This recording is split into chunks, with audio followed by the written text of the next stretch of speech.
한 개 팔아서 50만 원 벌었던 아이템이 판매를 했던 거는 대표님의 소싱 방법이 좀 궁금해요. 이제 키워드를 추려내되 중요하게 체크하는 두 가지는 스마트 스토어 매출 3배. 외국어 상세 페이지를 올려놔도 사람들이 이걸 진짜 샀다고 약간 이거였거든요. 네, 안녕하세요. 투트랙입니다. 자, 오늘은요 사업하는 뚜벅이님을 모시고 이커머스 온라인 비즈니스에 대해서 한번 조금 더 심도 있게 알아보는 시간을 갖도록 하겠습니다. 우선 우리 사업하는 뚜벅이님을 진심으로 환영합니다. 박수! 감사합니다. 안녕하세요. 저는 재작년에 구매대행 시작을 해서 현재는 사입까지 좀 다양하게 시도하고 있는 사업하는 뚜벅이라고 합니다. 구매대행을 하다가 이게 판매가 되어가지고 이제 사입으로 전환을 한 것도 있고요. 그리고 나름대로 이제 여러 가지 시도를 해보려고 뭐 의료기기 같은 거 인증을 받거나 KC 인증 받거나 해서 지금 판매하고 있는 것도 있습니다. 현재 그 유튜브 채널 사업하는 뚜벅이에서 영상을 통해서 정보도 많이 전달을 드리려고 노력하고 있습니다. 오. 이제 1년이 갓 넘으신 거네요? 네, 1년 조금 지났습니다. 6개월? 네. 온라인 사업 이야기하기 전에 어떤 일을 하셨는지 좀 궁금해요, 이전에. 제가 취업 준비를, 그러니까 취업을 바로 못하고 취업 준비를 졸업하고 한 1년 정도 했어요. 그러다 보니까 이제 막 마음이 조급해가지고 일단 그냥 받아주는 회사 아무데나 들어가자 이렇게 해가지고 이제 여의도에 있는 그냥 중소기업에 취업을 했거든요. 그래서 제가 전공은 사실 무역이에요. 근데 이제 전공이랑 전혀 상관없이 뭐 엔지니어분들 이렇게 지원하는 그냥 단순 사무직 업무를 했던 거죠. 근데 이제 월급은 그냥 꼬박꼬박 나오니까 이거 이제 아껴가지고 저축해가지고 뭐 결혼하고 뭐 집도 사고 해야겠다 이제 그렇게 직장 생활을 안정적으로 하고 있었는데 이제 한 5년 정도 일했을 때 갑자기 이제 회사에서 회사를 지방으로 이제 이전을 한다고 하더라고요. 그러면서 같이 지방으로 가지 못할 거면 퇴사를 해라 이렇게 됐어요. 그래가지고 제가 그때 이게 회사에서 그냥 아무 생각 없이 그냥 일을 하다가는 한순간에 이게 좀 날아갈 수 있구나. 회사가 없어도 이제 생존할 수 있는 방법을 좀 찾아야겠다 해서 이제 그렇게 시작하게 된 게 구매대행이었습니다. 그래서 이제 그렇게 되다 보니까 회사라고 이제 마냥 안정적인 건 아니구나, 정년이 보장되는 게 아니구나 이렇게 좀 느끼게 됐던 거죠. 오, 그러셨군요. 네. 근데 또 굉장히 많잖아요, 또 사업이. 뭐 사실 오프라인 가게를 창업하실 수도 있고 지금 하신 일을 살려서 관련된 일에서 프리랜서로도 할 수도 있는데 왜 온라인을 선택을 하신 걸까요?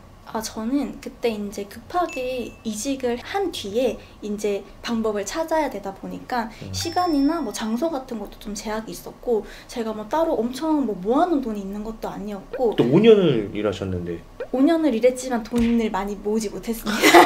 이게 현실입니다. 이게 현실이에요. 직장인으로는 그렇게 뭐 쉽사리 오프라인을 창업할 수 있을 만큼 그렇게 5년 만에 돈을 모이고 싶지 않더라고요. 그렇죠. 그래서 그냥 어쩔 수 없이는 아니지만 그래도 내가 자본금을 떠나서 좀 이동이 자유로워야 되고 일할 수 있는 시간이 좀 자유로워야 돼서 그런 게 뭐가 있을까 찾아보다가 공교롭게도 자본금이 많이 들어가지 않는 이 중국 구매대행을 선택을 하셨다. 네네네, 맞습니다. 자, 안 물어볼 수가 없어요. 여기 오시면은 한 번쯤은 물어봅니다. 월 평균 매출과 수익이 궁금합니다. 저도 이제 굉장히 해행착오로 많이 겪었는데 일단 2월 기준으로는 매출이 한 5천만 원 정도 발생을 했고요. 이제 순수익은 한 1,000만 원 정도 되는 것 같아요. 큰업이라서 20% 정도인가요? 아니면 요즘 대세가 20%인가요? 지금 제가 일단 사입 상품 비중이 좀 높고요. 그래가지고 이제 마진이 조금 높게 가져가고 있는 부분도 있고 그리고 큰업이 또 이제 이거를 이제 많이 판매 비중을 좀 높이려고 하고 있습니다. 이걸 효자 상품으로 전환을 해가지고 좀 판매량을 늘린다든지. 자, 그러면 이 5천만 원이라는 게 사입과 구매대행을 포함한 게 맞나요? 네, 맞습니다. 구매대행이 이제 사입으로 좀 전환한 것도 있고 제가 이 구매대행을 자동화를 하면서 지금 좀 유지하려고 하는 이 측면이 크다 보니까 키우기보단 유지한다. 그래서 구매대행은 지금 한 30-40% 정도 되는 것 같고 지금은 이제 사입을 70-80% 정도. 사입은 어디서 하세요? 사입은 중국 1688에서. 1688에서. 그러면은 이제 인증받아야 되는 것도 있고 인증받지 않아야 되는 것도 있고 하겠네요. 이게 사입이 좀 재밌는 게 좀 손이 많이 안 가잖아요. 그렇죠? 일단 어느 정도 키워놓고 나면 그 다음부터는 이게 뭐 주문이 10개가 들어와도 50개가 들어와도 그거 시간에 비례해서 이제 판매가 되는 게 아니니까 그게 너무 재밌는 것 같아요. 어떻게 보면 이제 한 1년 6개월 정도 운영하셨고 2021년도에 이제 온라인 비즈니스를 시작을 하셨다면은 그때 한창 온라인 사업은 사실 이제 너무 레드오션 아니야? 라고 한창 그렇게 이야기할 때쯤이었는데 1년 몇 개월 동안 운영했는데 쇼핑몰의 현실적인 후기 1년 사용하고 1년 그러니까 이거 있잖아요. 네이버에도 한 달 후 사용 후기 있잖아요. 그것처럼 1년 정도 하시고 뭔가 소감이 어떠신지 여쭤보고 싶어요. 지금 결과적으로는 정말 시작하기 잘했다라고 저는 생각을 하죠. 근데 이게 사실 구매 대행이 아까 얘기한 것처럼 진입 장벽이 뭐 여러 가지 측면에서 좀 낮은 편이잖아요. 많이 낮죠. 그래서 이거를 근데 쉽게 그래서 생각하고 도전하시는 분도 있을 것 같아요. 근데 이게 어쨌든 무한 경쟁 시장이기 때문에 그만큼 치열하게 좀 경쟁할 각오를 가지고 뛰어드셔야 성과를 낼 수 있는 시장이라고 저는 생각을 합니다. 그러면 이런 걸 한번 여쭤보고 싶어요. 나는 과연 재능이 있었던 사람이었던 건가? 내가 처음 시작하는 다른 누군가보다는 조금이라도 좀 뛰어난 게 있었던 건가? 아니면 나는 그냥 평범했던 건가? 저는 오히려 이렇게 주변에 이렇게 더 뛰어난 분들 보면 나는 좀 진짜 타고난 게 없다 약간 이런 생각 많이 하거든요. 구매 대행을 하면서 지속할 수 있었던 건 그게 뭔가 창의력이나 뭐 선천적인 재능이 필요하기보다는 오래 앉아서 꾸준하게 상품 올리는 거 그걸로 매출을 낼 수 있다는 저한테 확신을 줘가지고 그래서 이제 지속하면서 구매 대행 그래도 하면서 상품을 많이 다뤄보다 보니까 또 어느 정도 사입에 대한 좀 감도 생기고 이렇게 차차 밟아왔기 때문에 여기까지 온 거라고 생각을 합니다. 결국엔 꾸준함은 재능을 압도할 수 있다. 다른 부분에서 사실 잘 모르겠어요. 구매 대행에서는 그게 좀 작용을 한다고 저는 아직도 생각을 합니다. 이게 열심이라는 말이 진짜 어려워요. 아, 그렇죠. 네.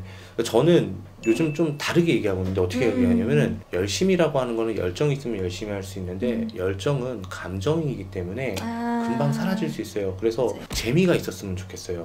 요렇게 올렸는데 팔렸어. 요렇게 했는데 2만 원 벌었네.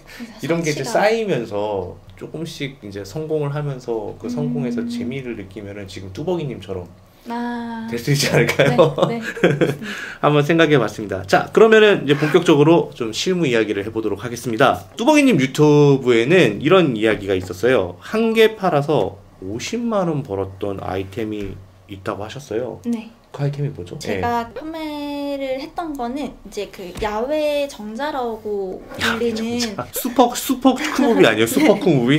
몇 박스로 나눠서 배송되는 그리고 하나는 또 사륜 오토바이 판매를 한 적이 있어요. 이런 것들은 기본으로 이제 판매 가격이 100만 원은 그냥 다 가볍게 뛰어넘더라고요. 100만 원이 뭡니까? 그렇죠. 제가 이제 판매를 했을 때도 한 150만 원 언저리 정도다 보니까 그게 이제 마진이 한 30% 정도만 돼도 하나 팔았을 때 이제 한 50만 원 정도 남길 수 있는 제품이었던 것 같아요. 저는 가장 비싼 상품을 판 게 1,800만 원짜리 팔아봤어요. 근데 그게 마진이 거의 한 250, 300만 원? 그 정도 됐던 것 같아요. 대단히. 저는 크무비 중에서 크고 무거운 거는 못 하겠더라고요. 상대적으로 반품 확률이 높은 이유가 가면서 파손이 많이 되더라고요. 네. 그래서 저는 이제 그 평소에 쓰는 배대지는 따로 있는데 이 쿠모비 할 때 쓰는 배대지는 또 따로 있어요. 그런 쪽에 이제 특화된. 그래서 쿠모비 할 때는 금액적인 것보다도 사실 이게 뭐 파손이 되지 않도록 신경을 써주는지 어떻게 취급해야 되는지 그런 노하우가 좀 있으신지 그리고 파손이 되었을 때 어느 정도 뭐 책임을 같이 조금 뭐 져주시는지 뭐 이런 것들을 좀 보고 결정을 해서 좀 특화된 배대지를 쓰고 있습니다. 저는 크무비에서 사실 초보자들이 비싼 상품을 하게 되면 중국이 반품이 좀 쉽지 않잖아요. 할 수가 그래서 없죠. 크무비에서 B를 저는 이걸로 바꾸고 싶어요. 비주류로 바꾸고 싶어요. 왜냐면 비주류라고 하는 거는 사실 사륜 오토바이가 주류 상품은 아니잖아요. 그렇죠. 네, 뭐 한 달에 하나 팔리면 많이 팔리는 거라고 생각할 수 있는 거잖아요. 네. 그런 것처럼 비주류로 여러분들이 조금 생각을 해서 나는 남들이 생각하지 않는 카테고리인데 그래도 이 상품이 태어난 이유가 있을 거야. 만들어진 이유가 있을 거야. 누군가가 살 거거든. 그래서 그런 것도 한번 해보는 것도 나쁘지 않다는 생각이 들어요. 그렇죠. 네. 네. 자, 그러면 대표님이 그 당시 카페에 앉아서 2시간씩 3시간씩 업로드 했었다고 하셨잖아요. 네. 벌써 1년이 넘으셨는데 대표님의 소싱 방법이 좀 궁금해요. 어떤 식으로 하시는지. 저는 그냥 한 딱 2가지 정도 보는 것 같아요. 볼 때 이제 키워드를 일단 기초적으로 한번 추려내되 중요하게 체크하는 2가지는 이 해외 구매 대행 상품이 팔리는 키워드인지 그거를 좀 보고요. 그거를 실질적으로 키워드를 하나씩 검색을 해서 이제 해외 직구 탭에 가서 정말로 이게 판매가 되고 리뷰가 쌓이는 상품인지 그 키워드인지를 봅니다. 이제 두 번째가 시즌성 키워드라고 하는데 이 돈이 몰리는 시기를 따라다니면서 이제 소싱을 하고 있습니다. 이게 사실 중국에만 특화된 방법까지는 아니지만 네. 중국에선 진짜 키워드의 비율이 높을 수밖에 없잖아요. 왜냐면 중국에서는 브랜드 상품을 팔기가 쉽지가 않으니까요. 그래서 노브랜드 위주의 상품을 팔다 보면서 상품에 대한 설명을 해줘야지 고객이 이게 이런 상품이구나 하고 살 거 아니에요. 네. 그래서 키워드가 중요하다고 말씀하시는 것 같아요. 네. 그럼 두 개 다 하루 매일매일 그 두 개 다 지금 생각을 하시면서 소싱을 하는 거예요? 아니면 비율이 어떻게 되세요? 계절에 따라 또 좀 다른 것 같은데요. 봄, 가을 같은 경우에는 뭐 계절적인 요인이 크지는 않기 때문에 그때는 이제 일반적인 상품 이제 키워드를 봐서 팔리는지 보고, 그러니까 좀 스테디셀러 위주로 이제 소싱을 하는 반면에 이제 여름, 겨울은 너무 계절적인 수요가 좀 폭발적으로 일어나는 시기다 보니까 그때는 이제 좀 시즌성 비율을 높여가지고 소싱하고 있습니다. 오, 되게 좋은 말씀 해주셨어요. 왜냐면 트래픽이 극도로 높은 거는 정말 춥고 정말 덥고 네. 이게 정말 우리나라에서는 키 포인트 중에 하나인데 네. 이때 트래픽은 진짜 어마무시하게 터진단 말이에요. 네, 예를 들면은 선풍기 중에서 특별히 하자 없고 상품평 나쁘지 않고 괜찮은 선풍기면요. 특별히 광고하지 않더라도 그냥 팔리거든요. 트래픽이 광고를 뚫어요. 네, 정말 뚫어요. 그래서 지금 말씀해 주신 게 너무 와닿고 있는 것 같아요. 스마트 스토어 매출 3배 늘리는 방법이 있다고 하셨어요. 그거 방법 좀 궁금합니다. 좀 알려주세요. 말씀드리고 싶은 방법은 크게 이제 3가지인데요. 아까 말씀하신 것처럼 첫 번째로 이제 상세 페이지를 좀 개선해주는 부분이 있을 것 같아요. 이게 저도 처음에 이제 구매 대행을 시작했을 때 좀 충격받았던 게 외국어 상세 페이지를 올려놔도 사람들이 이걸 진짜 산다고 약간 이거였거든요. 근데 저도 구매 대행을 이제 계속 하다 보니까 물건이 판매되고 보니까 그게 좀 약간 무뎌진 부분이 있거든요. 그 외국어 상세 페이지에 대해서 이렇게 올려도 파는 걸 경험을 했으니까 네, 그냥 팔리는구나 이렇게 좀 무뎌질 수 있는데 사실은 우리가 이제 어디 매장에 가서 점원분께 이제 물건에 대해서 물어봤는데 중국어로 상품 설명해주는 거랑 저는 똑같다고 생각을 하거든요. 그래서 그렇게 해도 뭐 판매가 되는 상품이라면 한글로 설명을 해주면 당연히 이제 판매가 늘어날 수밖에 없지 않을까 이렇게 생각을 하고요. 근데 저는 이제 이 상세 페이지를 번역을 할 때 초창기에는 그냥 중국어 상세 페이지를 그대로 번역만 했었어요. 근데 요즘에는 이미지만 따오고 카피 같은 경우에는 좀 잘 팔리고 있는 상세 페이지, 잘 만들어진 상세 페이지를 참고해가지고 카피는 제가 따로 다 작성을 하고 있습니다. 이렇게 하면은 이게 이제 단순히 번역만 하는 상세 페이지랑은 같은 상품이라도 좀 차별화가 될 수 있을 거라고 생각을 하거든요. 이제 두 번째가 이제 리뷰를 좀 쌓아주는 건데 저만 해도 이제 물건을 살 때 리뷰가 이제 많이 달려 있으면 상세 페이지는 대충 보고 사기도 하거든요. 그만큼 좀 리뷰가 좀 강력한 힘이 있는 것 같아서 저도 이제 배송이 완료되면은 고객님들한테 좀 문제 없이 받으셨냐 그 리뷰를 남겨주시면 네이버 같은 경우 이제 포인트 지급해드리고 있다. 그래서 리뷰를 좀 남겨주시라 이렇게 요청을 좀 드리는 편이고 불만족 리뷰가 쌓이면은 따로 연락 드려가지고 좀 어떤 뭐 불만족 사항이 있으셨는지 그리고 그거를 좀 개선하려고 노력하는 편이에요. 이제 마지막으로 사실 구매 대행으로 판매를 하다가 매출을 이렇게 폭발적으로 전환시킬 수 있는 가장 확실한 방법은 사입으로 전환을 하는 거라고 저는 생각을 해요. 근데 이게 이제 제품에 조금 한정이 있을 수 있는데 이제 부피가 그렇게 크지 않고 원가가 뭐 그렇게 비싸지 않고 그리고 인증이 딱히 필요 없는 상품이라고 하면 저는 이게 수요가 어느 정도 확인이 됐을 때 사입으로 사실 저 개인적으로는 전환하지 않을 이유가 좀 없다고 생각을 하거든요. 이거 땡기면 무조건 더 잘 팔릴 텐데 근데 이제 이게 주변에 보면은 구매 대행만 하신 분들은 사입으로 전환한다는 생각을 아예 좀 못 하시는 경우도 있는 것 같아가지고 그런 비즈니스 있는지 모른다고 생각을 해요. 그러니까 없다고 생각하는 분들이 많아요. 중국에 있는 상품은 그냥 구매 대행으로 파는 거지 이걸 어떻게 수입을 해? 라고 하시는 분들이 많으세요. 생각보다. 그래서 저는 이제 그런 것들도 제가 해보니까 좀 열어놓고 접근을 하셔도 좋을 것 같다. 메리트가 많이 있으니까 저는 그렇게 생각을 하는 거죠. 사실 수입하는 이제 프로세스 같은 것들도 저희가 이미 뭐 배송 대행 업체 거쳐가지고 하잖아요. 근데 그쪽에서 사업자 통관도 이미 해주시기도 하고 물건도 이제 소량일 때는 제가 집에서 뭐 직접 포장해서 발송까지 하지만 물건이 많아지면 3PL에 넣으면 주문만 전달드리면 그쪽에서 포장, 발송 다 알아서 해주시잖아요. 그러니까 저는 이게 너무 편하고 좋다고 생각을 하는 거죠. 정말 기본 오브 더 기본을 이야기해 줬는데 결국은 기본을 잘해야지 정말 우리가 항상 놓치고 있어요. 그것들을 사업하는 뚜벅이님처럼 이제 뭔가 그렇게 기본에 충실을 하셔서 하시는 게 저는 제일 좋다고 생각을 해요. 뚜벅이님께서 생각하실 때 그 뚜벅이님 영상을 보고 이제 시작하시는 분들이 많을 텐데 잘 된 분도 계시고 중간에 포기하신 분들 계실 텐데 포기하신 분들에 대해서 조금 여쭤보고 싶어요.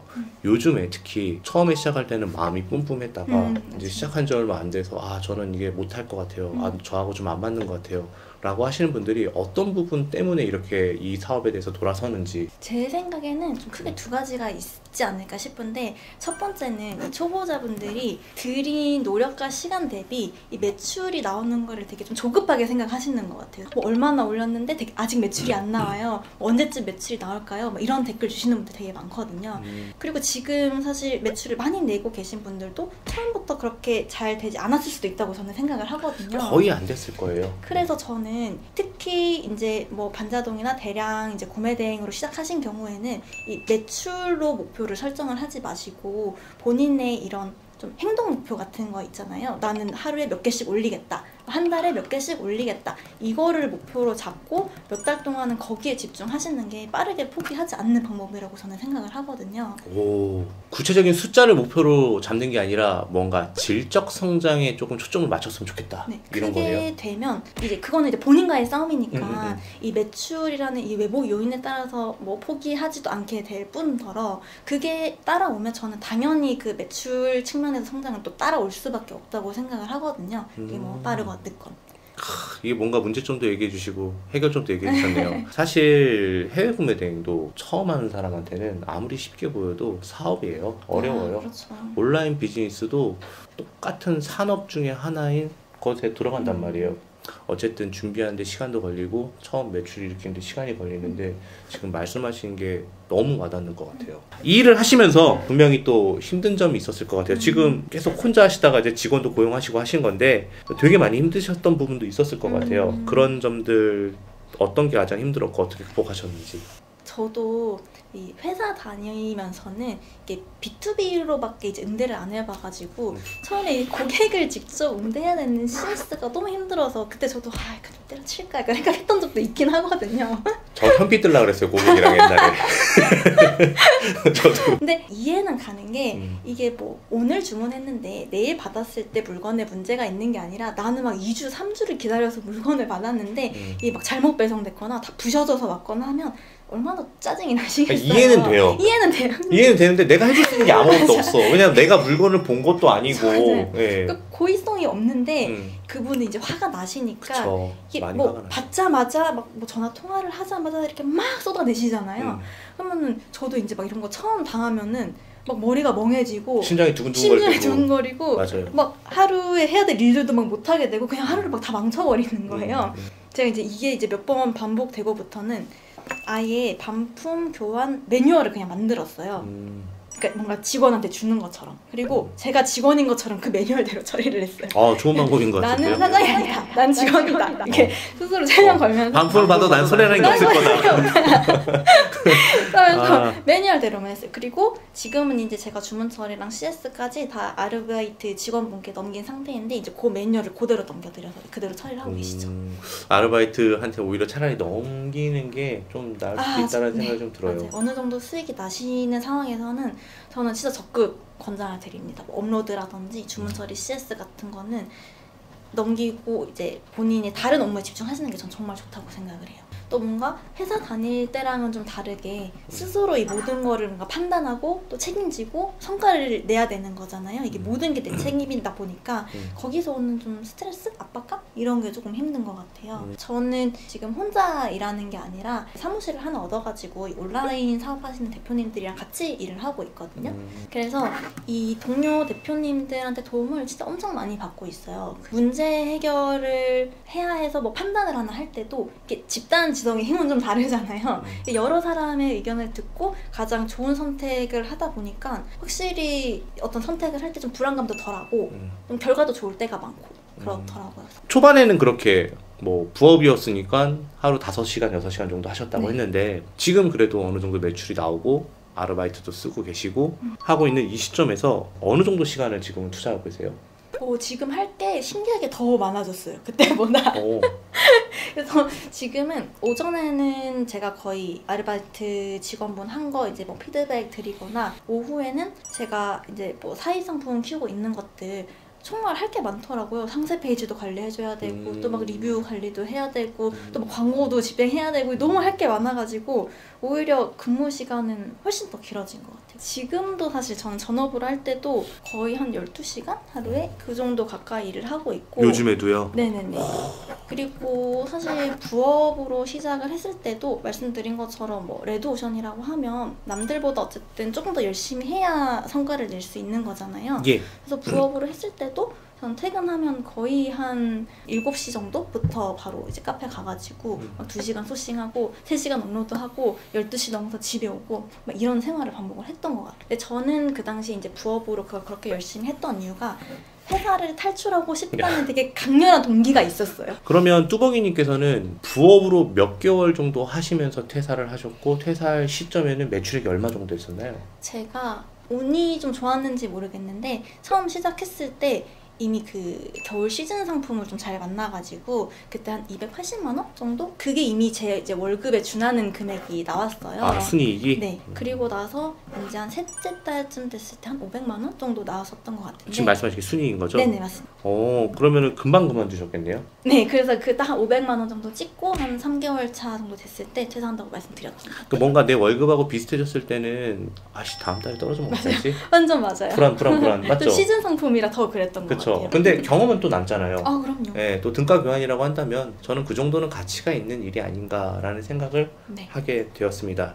오늘 촬영 어떠셨어요? 처음에 이런 약간 이 대단한 채널에서 저한테 뭘 이제 말씀 나눌 게 있다고 불러주시나. 그래서 오늘도 되게 긴장하면서 왔는데 너무 이렇게 잘 대해주셔가지고 너무 재밌게 인터뷰한 것 같고. 그래도 이렇게 또 좋게 또 준비도 많이 해주고 하셔서 너무 감사했습니다. 아, 감사합니다. 네, 모두가 부자 되는 그날까지, 지금까지 뚜벅이 투트릭이었습니다. 감사합니다.